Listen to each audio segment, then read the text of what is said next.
মো সাংবাদিক বন্ধুক নমস্কাৰ জনাইছোঁ। আজি এটা বিশেষ কথা স্পষ্ট কৰাৰ কাৰণে আপোনালোকক ইয়ালৈ নিমন্ত্ৰণ মুকুতা ডেকা ডাঙৰীয়া, আমাৰ GMD সেক্ৰেটাৰী মানালী জৈন বাইদেউ।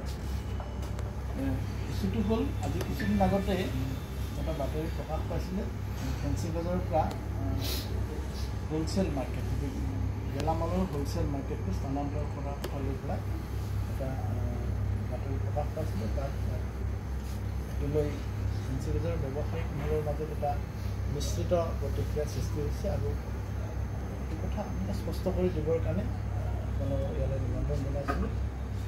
ইছ্যুটো হ'ল গোটেই গুৱাহাটীখন ডিকনজাষ্ট কৰাৰ কাৰণে, গুৱাহাটীখনৰ যিটো বৰ্ধিত জনসংখ্যাৰ প্ৰতি লক্ষ্য ৰাখি, গুৱাহাটীখনত সৃষ্টি হোৱা অবাঞ্ছিত যান-জঁটৰ প্ৰতি লক্ষ্য ৰাখি মুখ্যমন্ত্ৰী মহোদয়ে গুৱাহাটীখনক এটা সুন্দৰভাৱে পৰিকল্পিতভাৱে নিৰ্মাণ কৰাৰ এটা দীৰ্ঘম্যাদী পৰিকল্পনা হাতত লৈছে। তাৰ ভিতৰত গুৱাহাটীৰ ফেঞ্চি বজাৰস্থিত এই গেলামালৰ যিটো হোলচেল মাৰ্কেট, এইখন স্থানান্তৰ কৰাৰো এটা চিন্তা চৰ্চা আছে আৰু তাৰ কাৰণে আমাৰ পৰিকল্পনা আছে।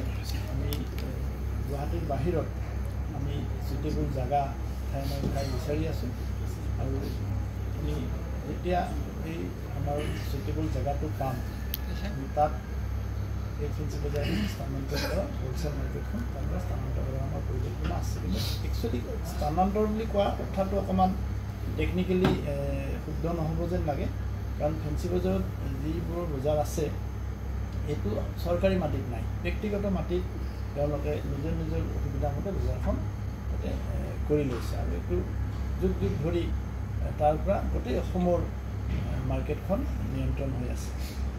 আমাৰ পৰিকল্পনাটো আমি ফেঞ্চি বজাৰ এখন বিকল্প মাৰ্কেট তাতে সৃষ্টি কৰা, আৰু তাৰ কাৰণে ফেঞ্চি বজাৰৰ যিখিনি বিজনেছ কমিউনিটি আছে তেওঁলোকৰ আমাৰ লগত যোগাযোগো হৈ আছে আৰু তেওঁলোকৰ পৰা সহায় সহযোগো লাগিব আৰু চবেই মিলি আমাক সহায় কৰিলে আমাৰ সুন্দৰভাৱে আমি এই বজাৰখন ইয়াৰ পৰা স্থানান্তৰ কৰিব পাৰোঁ। মূল কথাটো হ'ল ফেঞ্চি বজাৰৰ এই গেলামালৰ যিখন হোলচেল মাৰ্কেট, সেই মাৰ্কেটখন স্থানান্তৰ কৰাৰ যিটো পৰিকল্পনা, এইটো আমাৰ GMD বা আমাৰ মুখ্যমন্ত্ৰী মহোদয়ৰ এটা পৰিকল্পনাৰ ভিতৰত হ'ব। কিন্তু এই মুহূৰ্তত আমি কৰিব পৰাকৈ আমাৰ হাতত তেনেকুৱা চুইটেবল মাটি আমি তেওঁলোকে লোকেট কৰিব পৰা নাই আৰু আমি খুব এক্টিভলি কাম কৰি আছোঁ। খুব সোনকালে আমি এই মাটিৰ যদি ব্যৱস্থা কৰোঁ, আমি পৰ্যায়ক্ৰমে মাৰ্কেটখন তাত আমি লৈ যোৱাৰ দিহা। মূল কথা হ'ল এইখিনিয়ে স্পষ্ট কৰাৰ কাৰণে দুটা স্থানৰ